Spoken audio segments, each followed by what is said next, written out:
大家好，小云同学我终于回来了。前阵子呢，我和几个小伙伴呢，我们一起去了日本的四国啊。四国呢，它是日本相对来说讨论度会比较低的这么一个地方。那因为它的岛上呢是很少有那个公共交通，然后道路也是并不是很完善，所有的旅游资源呢其实也没有开发的很好，所以呢会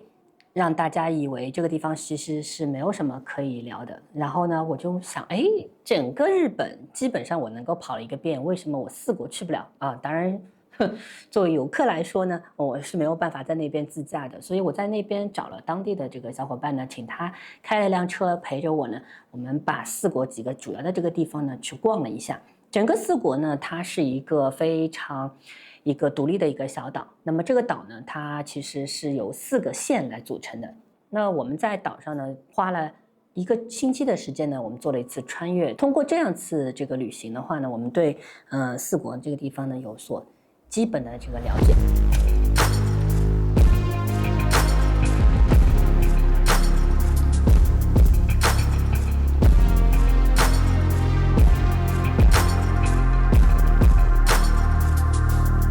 这一次呢，我带了身后的这一套那个阿尔帕加菲斯的这套系统呢，我打算，哇，我没有去过那边，那边有山有海啊，有河，有很多的这个值得去拍的东西。然后呢，我就想去好好的去拍一下。但实际上呢，我会发现我这条线路呢，我基本上都在赶路啊，因为点和点之间，因为它没有高速公路的这个贯穿呢，它需要花很多的这个时间走那个盘山公路，所以其实留给拍摄的时间并不是很多。那么另外呢，整个行程，整个1周的这个行程呢，我只见到了几次太阳，所以基本上我就都是阴天啊，所以可能时间也不是特别对。拍风光嘛，基本上都是靠天吃饭。如果老天不赏脸，不出太阳的话，那基本上你就很难去得到一个很不错的这个影调和光线。这是我第一次正儿八经的在正式成为菲斯用户之后扛着这个菲斯和阿尔帕呢去出国旅行。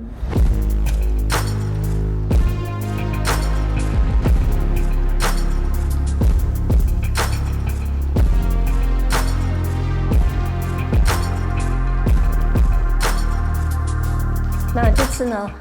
是带了这台菲斯的 IQ4-150的这么一只数字后背，这也是我自己倾家荡产，我卖掉了2套哈苏和一整套索尼系统，以及一些乱七八糟的镜头里以后能够换来的这么一只，在我去年这个时候都没有办法去想象的这么一个后背。我可能觉得我这辈子永远都没有办法去得到这么一个夸张的这个拍摄系统，但是很快有了一个契机，有一只很新的这个数字后背，问我要不要。我问了一下价格，我算了一下我手里的这个装备的器材能够卖掉的这个价格，觉得好像跳一跳还是够得着，所以我就直接入了这么一个数字后背。这可能也是很多人梦寐以求的这个顶级的拍摄系统。但是呢，这个系统呢，我要跟大家先说一下它的短板，或者说它不能做什么事情，然后我才能告诉大家它最适合做什么事情。那很多人会以为有了菲斯系统，它就能拍出无敌的这个作品什么都能拍实际上并不是这样子的，它的这个题材其实是非常有限的，它主要是用在风光、景观和建筑这么些领域。如果你正好是这几个领域的这个创作者和摄影师的话，那它的确是你梦寐以求的这么一个拍摄的这个系统。但如果你是纪实，你是人像，你是街拍，甚至只是记录生活的话，它绝对是不适合的首先它很重它真的是很重，它几乎抵得上一台这个标准的这个无反相机的这个重量，但是它只是一个后背，它需要另外一套机身和镜头来提供相关的这个辅助的功能。第二，这台东西呢，我们先不讨论价格这台东西呢，它很慢，它启动大概需要花上10几20秒的时间，因为它内置了一个很离谱的 Capture One 的迷你版，所以呢，它会在启动系统完了以后，它再启动一套 Capture One， 然后你才能用。所以从开机到进入使用状态，你起码得等10几秒钟的时间。这个在当下我们开机用抓拍啊，这是完全不现实的。你必须要等到它完全进入状态以后，它告诉你，你才能继续拍啊。然后呢，这台数字后背它实在是太贵了，但是它没有提供一个与之相匹配的这个后背屏幕，所以我们在对焦的时候，特别是在利用屏幕进行对焦的时候，你有时候会很讨厌，就是说它没有提供一个顶级的一个屏幕，你根本很难去看。它的这个分值有时候也并不是很准，100%放大呢，有时候在强烈的阳光底下呢，也完全是看不清楚。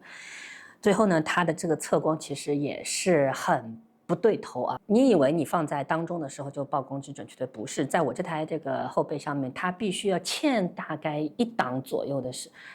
这个数值了以后呢，你拿到的这个照片呢才是 OK 的。所以它有很多的小脾气，你必须去适应它。它的菜单也不是非常的人性化，像和哈苏的那个后背的系统来比的话，它已经落后了整整一代了啊，并不是最先进的这个电子系统。但是它的成像真的是无与伦比。菲斯给到我的一个很具体的这个感受就是，真的是目前民用级别当中最顶级的一个拍摄系统。它对于风光、对于建筑的这个表达是无与伦比啊，令人惊叹。那今天呢，我想这边呢跟大家聊一下，我们有了这个极高、超高分辨率的这个拍摄方式以后，我们到底在拍什么？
有人会问我们这次带出去拍了那么多照片以后，你最大的这个感受和收获是什么？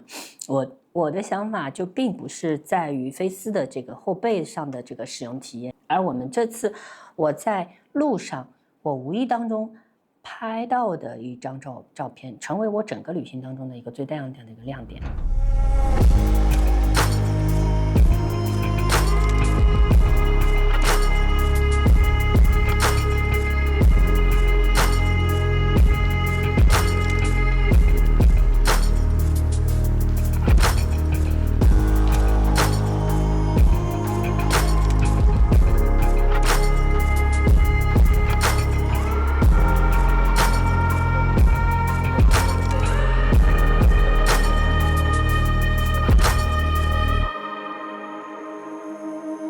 当当，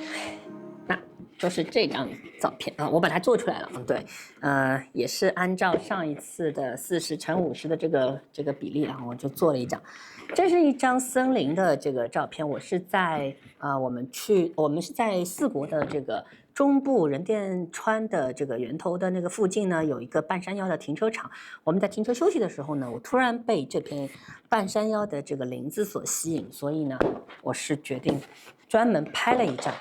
那这张照片拍完以后，我回家打开来看了以后，我就突然会觉得，说哇，我拍到了啊。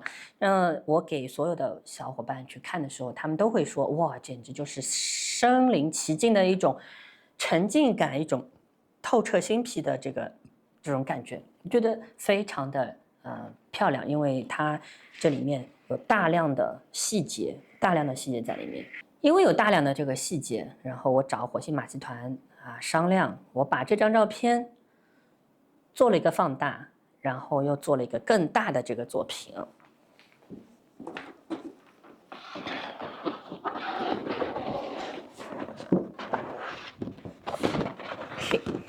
噔噔，